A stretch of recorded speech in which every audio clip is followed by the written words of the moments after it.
परम पुरुष गुरुदेव जी आनंद कंद सुख धाम, जिनके पद बंदन किए पूर्ण हो सब काम।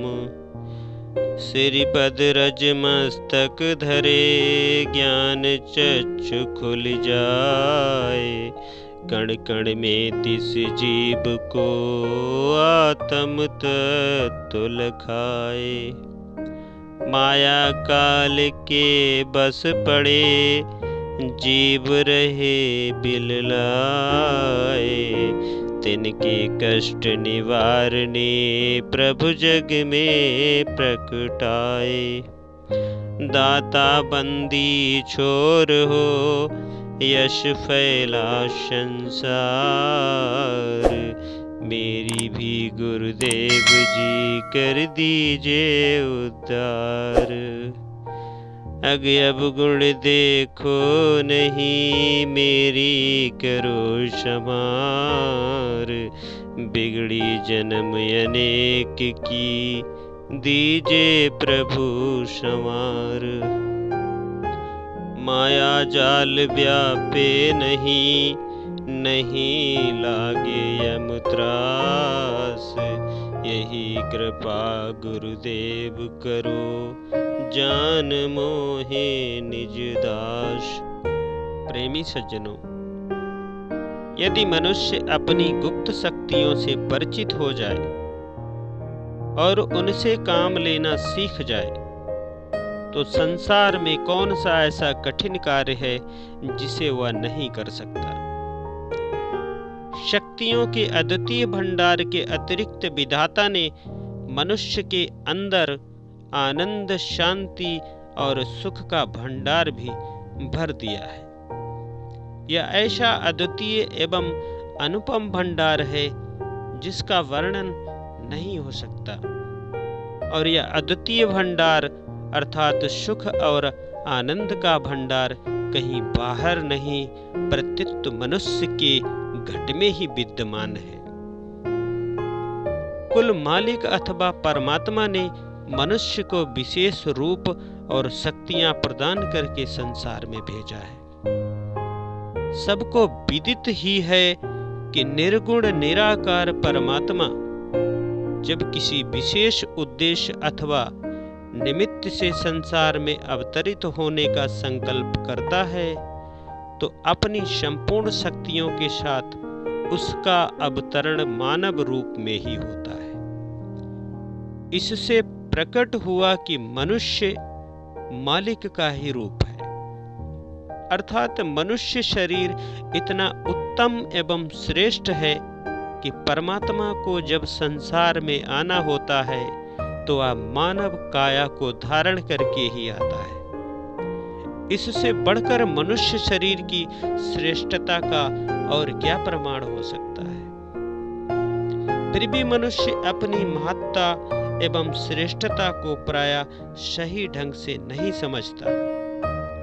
इसका कारण मनुष्य का अज्ञान अथवा नासमझी है। अज्ञान और नासमझी के कारण ही यह काल और माया के चक्र में फंस गया है। काल और माया के चक्र में फंसकर यह अपने व्यक्तित्व, अपनी शक्ति तथा अपने वास्तविक स्वरूप को भूल गया है। जब तक मनुष्य के हृदय में विद्यमान अज्ञान का यह अंधकार दूर ना हो, अर्थात जब तक उसे ज्ञान अथवा सत्य का प्रकाश प्राप्त न हो, इस महान भूल एवं भ्रम का नाश नहीं होता और वास्तविकता की समझ नहीं आ सकती।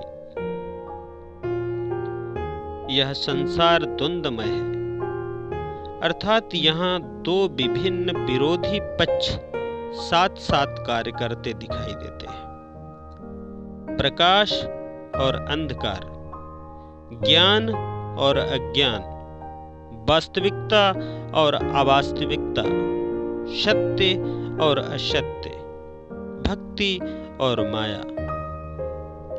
भक्ति और माया आदि परस्पर विरोधी है। एक पक्ष का संबंध दयाल अर्थात कुल मालिक के साथ है और उन्हें हम दयाल की शक्तियां कह सकते हैं, जबकि दूसरे पक्ष का संबंध काल से है। प्रकाश, ज्ञान, वास्तविकता, सत्यता तथा भक्ति, इन सब का संबंध दयाल से है।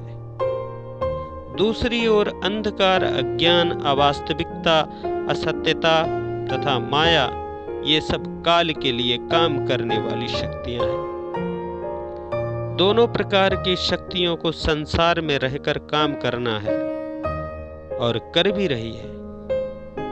जीवात्मा का वास्तविक संबंध अथवा नाता दयाल की शक्तियों अर्थात भक्ति एवं सत्य के साथ है, जो प्रकाश रूप एवं ज्ञान रूप है। किंतु दूसरी ओर काल और माया की शक्तियां अर्थात अज्ञान, भ्रम और असत्य भी जीव को बहकाने और उस पर प्रभुत्व जमाने के प्रयत्न एवं प्रयास में निरंतर लगी रहती है।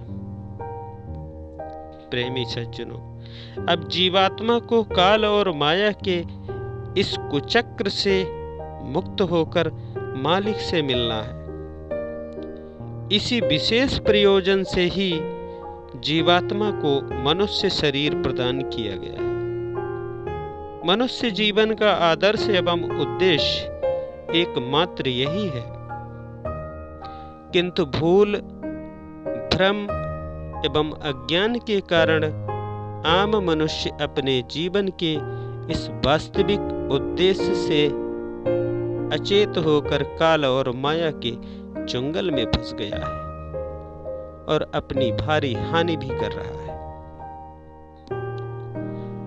काल और माया का पसारा अति विस्तृत है और उनके लिए काम करने वाली शक्तियां भी साधारण नहीं है।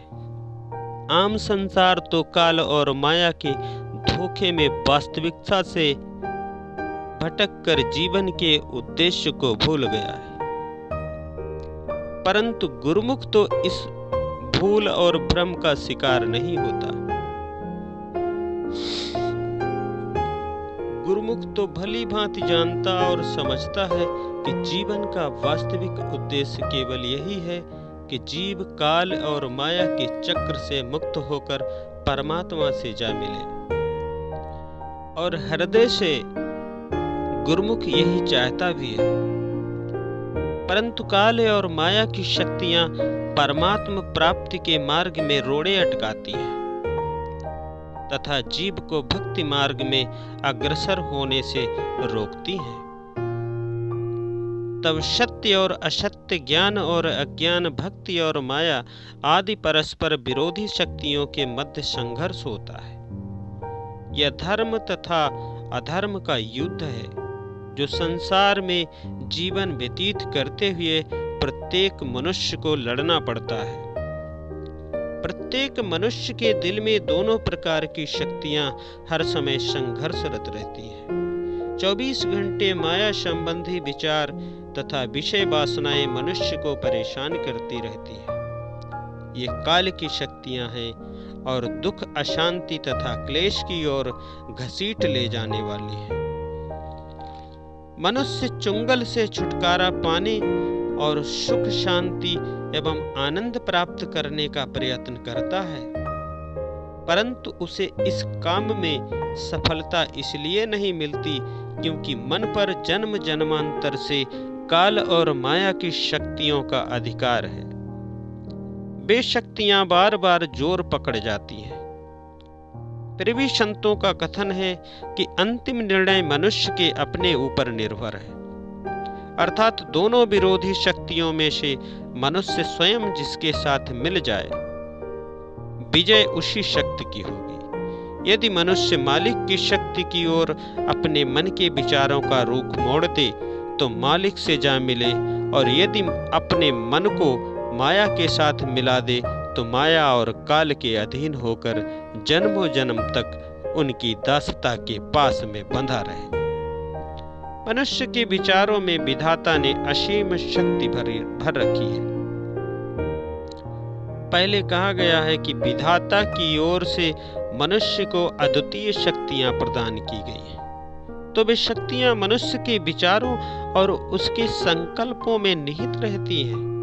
अपने विचार और दृढ़ संकल्प से काम लेकर मनुष्य जो चाहे सो कर सकता है और जैसा बनना चाहे बन सकता है।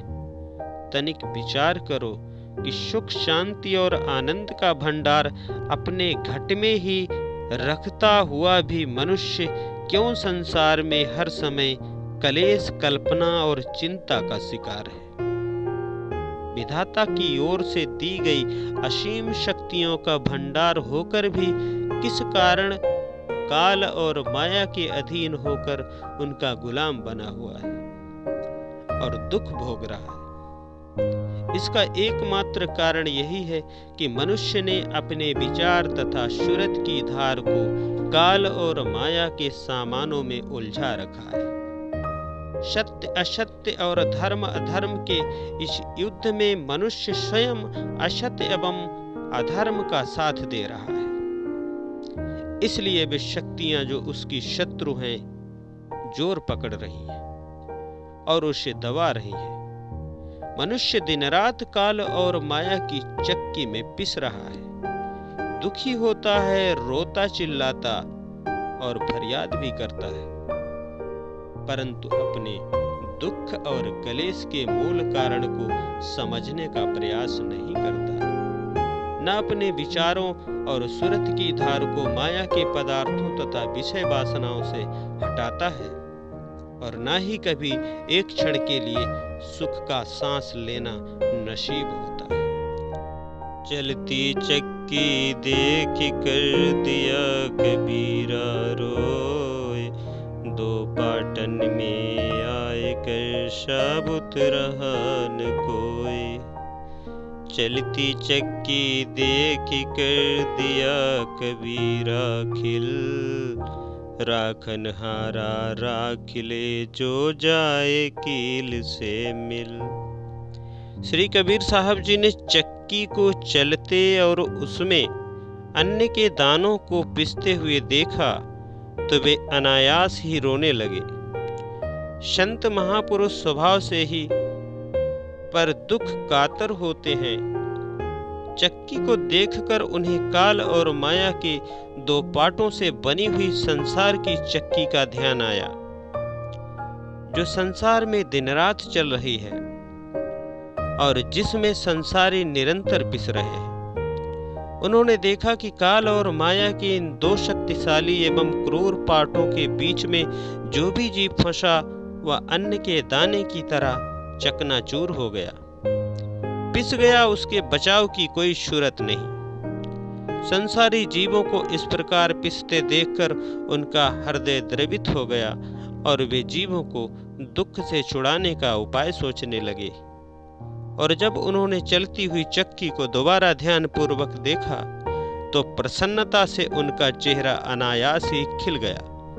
उन्होंने देखा कि उसी चक्की में जहां अन्न के दाने पिस रहे हैं वहीं उनकी सुरक्षा का भी प्रबंध है।